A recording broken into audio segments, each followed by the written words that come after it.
তো আসসালামু আলাইকুম, কে কোথা থেকে দেখছেন অবশ্যই কমেন্টের মাধ্যমে বলবেন। আজকে আমি ভর্তা মাখাবো, বেগুনের ভর্তা, কালো বেগুনের ভর্তা মাখাবো আমি আজকে। তার জন্য এই যে বেগুন সেদ্ধ করে নিয়েছি। এই দেখেন কত জুসি বেগুনটা ভালো মতন সেদ্ধ হয়েছে। আমি সুন্দর করে সেদ্ধ করে নিয়েছি। এটা অবশ্য ভাতের উপরে দিয়েছিলাম। এই যে কত সুন্দর নরম হয়েছে, দেখুন তুলতুলে হয়েছে। আমি নিয়েছি পেঁয়াজ, কাঁচামরিচটা আমি সেদ্ধ করে নিয়েছি ওর মধ্যে দিয়ে।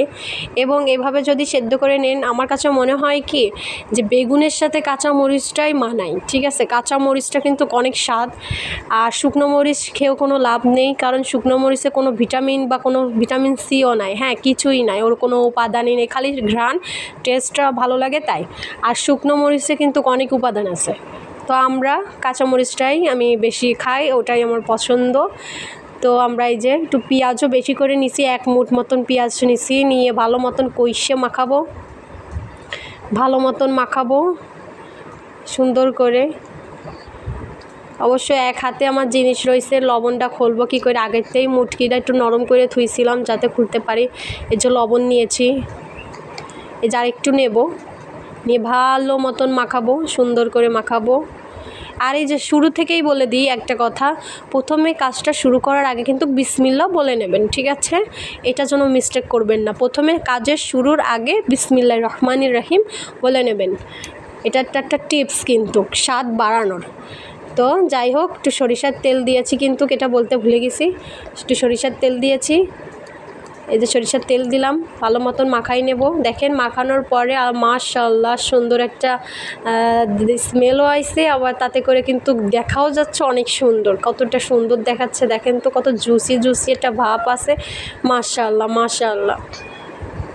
সুন্দর। যাই হোক, এবার আমি বেগুনগুলো নেব।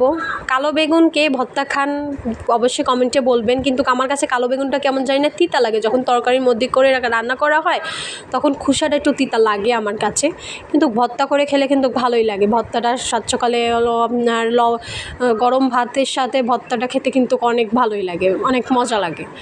এটা কিন্তু অনেক মজাদারি একটা খাবার। আরও যদি এইভাবে আপনি মাখাতে পারেন অনেক টেস্টি লাগবে। অল্প কিছু দিয়ে কিন্তু অনেক টেস্টিফুল জিনিসটা আপনি বানিয়ে নিতে পারেন, ঠিক আছে, সহজ জিনিস দিয়ে। ঠিক আছে, এই যে ভালো মতন চটকাই নেব। দেখেন তো কত সুন্দর সেদ্ধ হয়েছে।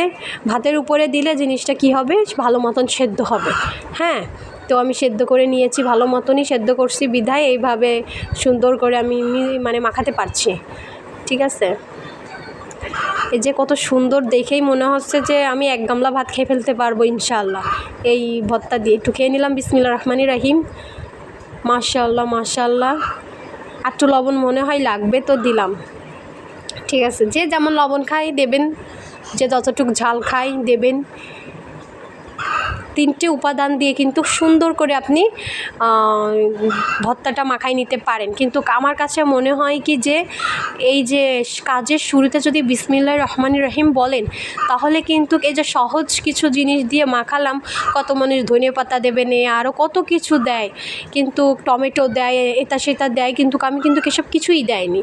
কিন্তু এই টেস্টটা কিন্তু মুখে সবসময় লেগে থাকবে যদি আপনি কাজের শুরুতে বিসমিল্লাহির রহমানির রহিম বলেন।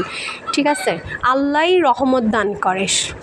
ঠিক আছে, এই দেখেন তো কত সুন্দর হয়েছে। আর পেঁয়াজটা একটু বেশি দিবেন যাতে প্রতি নালায় পেঁয়াজটা পড়ে, সেই টেস্ট লাগবে। গরম ভাতের সাথে ভর্তাটা মাখাই খেতেও অনেক মজাদার লাগবে। ঠিক আছে, এই যে পেঁয়াজ আমি একটু টেস্ট করে দেখব। বিসমিল্লাহির রহমানির রহিম। মাশাআল্লাহ আলহামদুলিল্লাহ, অনেক সুন্দর হয়েছে। এভাবে হয়তো বুঝায় কোনো নাই, আপনাদের যদি খাওয়াই দেখাতাম।